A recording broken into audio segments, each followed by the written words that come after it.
Hey friends, welcome back to my channel and to day 6 of our 13 days of Halloween series here at Polly's Paper Studio. If you want to catch the first 5 projects, there's going to be links at the top of the description so you can get caught up. And for today's project, we're going Slimline, one of my favorite profiles to create, and not a fun one to photograph, but I really love creating in this more narrower, tall profile. So I've got a really sweet vintagey collection, and I'm layering up all kinds of patterns here with flowers and my favorite finishing touches. This is going to be an accordion style folio, so it has the pages on the inside with those gorgeous pattern papers, and then it also has pages on the back, of course, but this folio also has some secret-y sections here that have fun tip-ins. So I'm using lots of the journal cards that come with that collection, and this is going to give it lots of room on the inside to add all of those pictures and journaling. And this on the back has more of those tip-ins.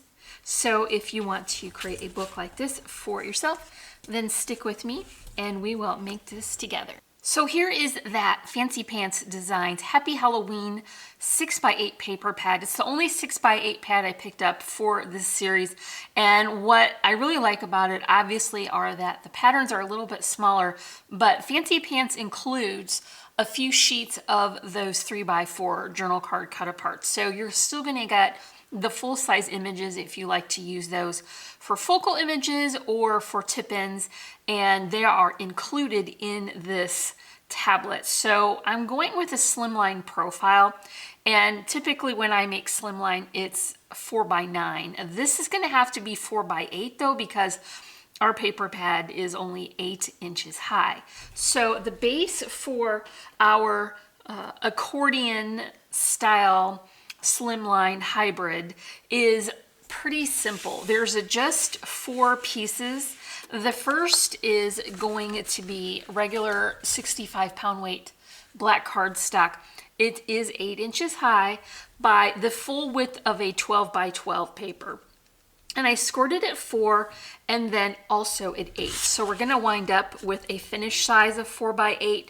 We're gonna need 2 of those because we need for our accordion to stretch out. And so I'm gonna use a combination of my double-sided adhesive as well as Tombow, because this is gonna be a moving part. So I wanna make sure that it is extra secure.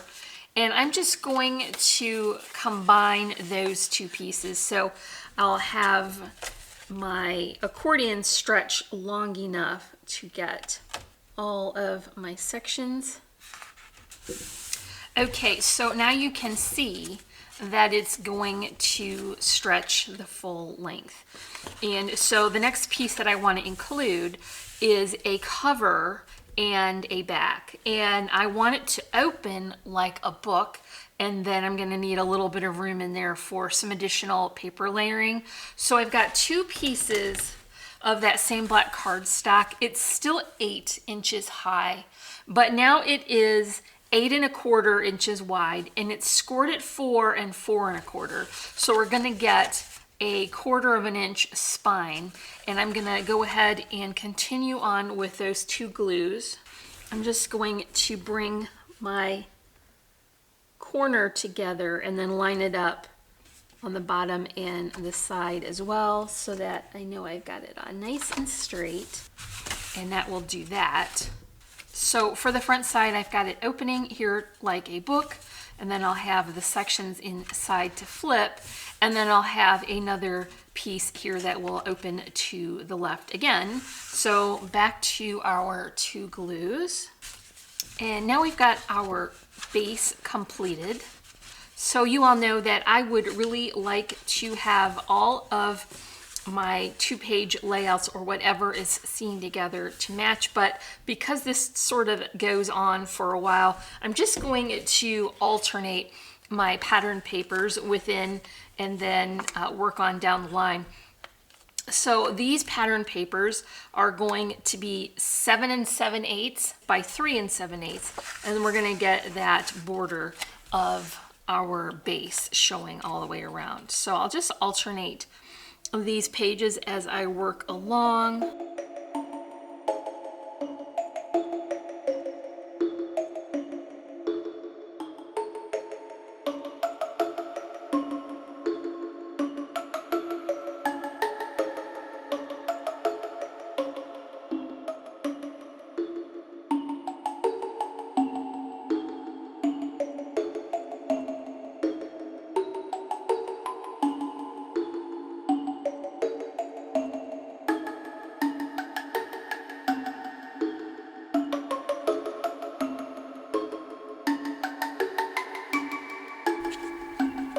Okay, so this is going to cover all of those inside pages of the accordion flip, and I want to start working on these sections now. So we're going to have a little bit of room in here, and I thought it would be fun to include some tip-ins. I wanted to have a couple that were a standard size for me. That would be a 3x4, and then I also wanted to have a 4x4 so that I could have different size flaps showing.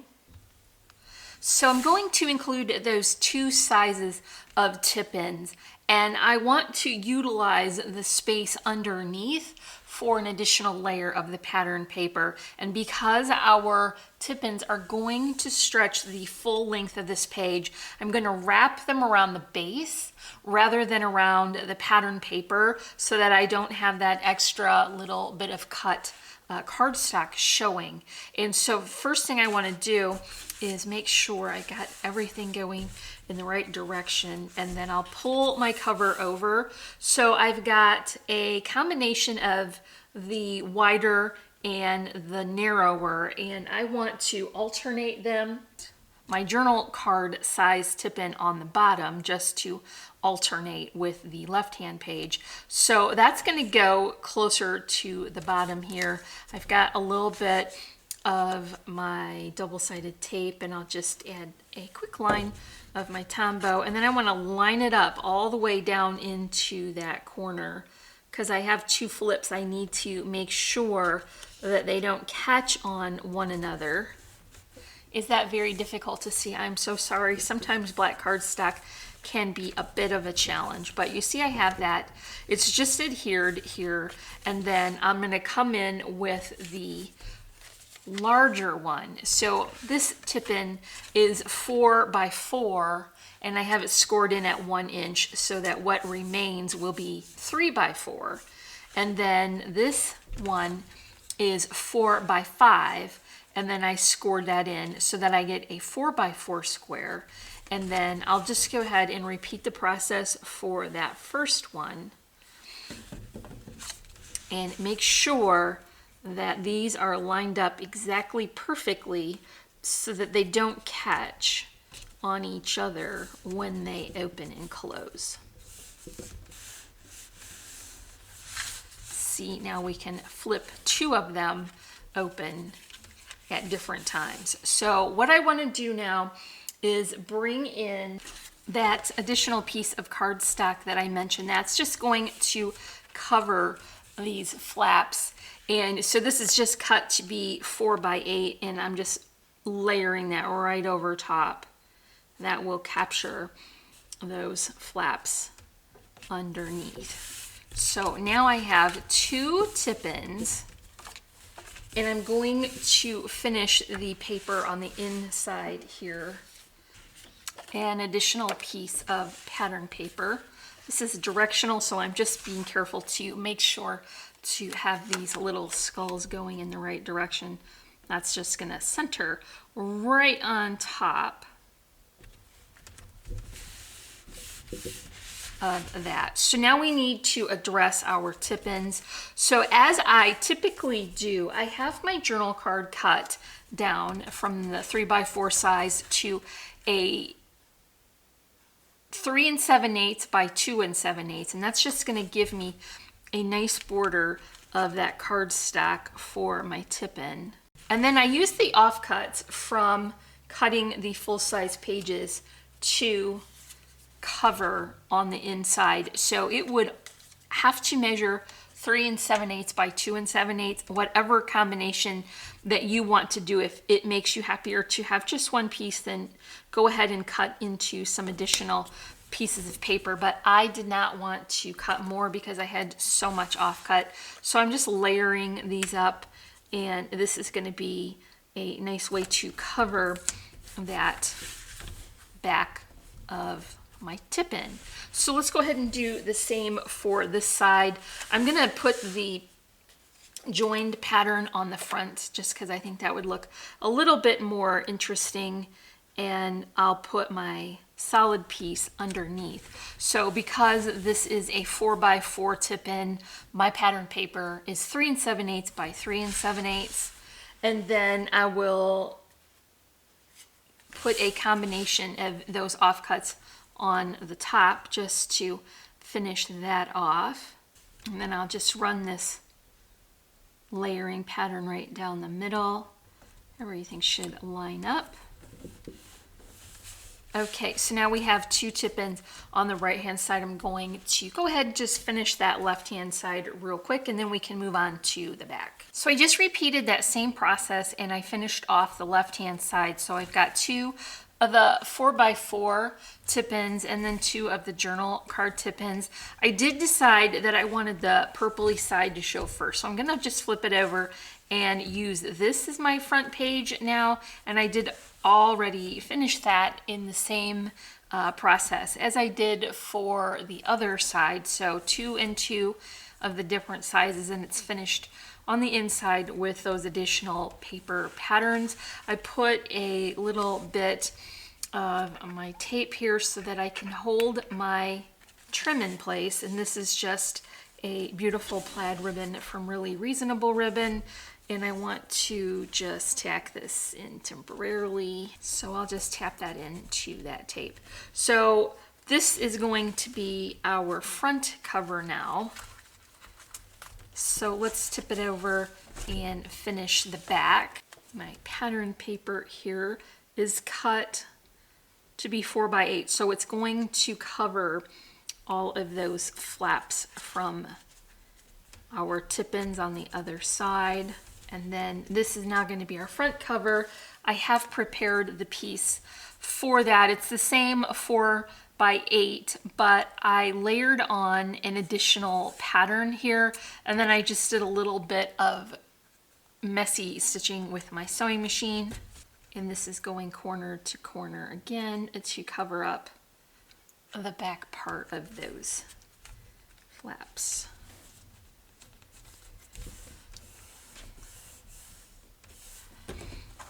And when it's tied, it will be nice and secure. Okay, let's go ahead and finish off the front cover now. What I've got is a small doily. This is cut from a die from Gina Marie Designs, and I'm just going pretty much right in the middle with that. This is going to help break up those busy paper patterns. I've got a circle that was cut from one of those images on the cut-aparts, and it has a little sweet ghosty with its little pets there. I'm gonna put that right in the center. Typically I would have a border, but for this project I want to include a couple of those wreaths from that Pink and Main wreath base die set. And so I've got a couple of layers here, a darker one and then a lighter one for the top, and I'm just going to add these with a little bit of my Tombow. There's not much room for any other kind of double-sided adhesive, so I'll just bring in my little glue mat here and touch on where these are the widest so that I don't get any of that glue splooged out. My first layer, I'm just being careful to be aware of where those words are on the bottom. I don't want to cover any of those words up, and because this is that Tombow, you're going to have to just give it a little bit of pressure while that glue sets up. And the same process for this layering wreath. Just going to offset this a little so that I can get a nice full amount of that wreath on the bottom, showing that I can.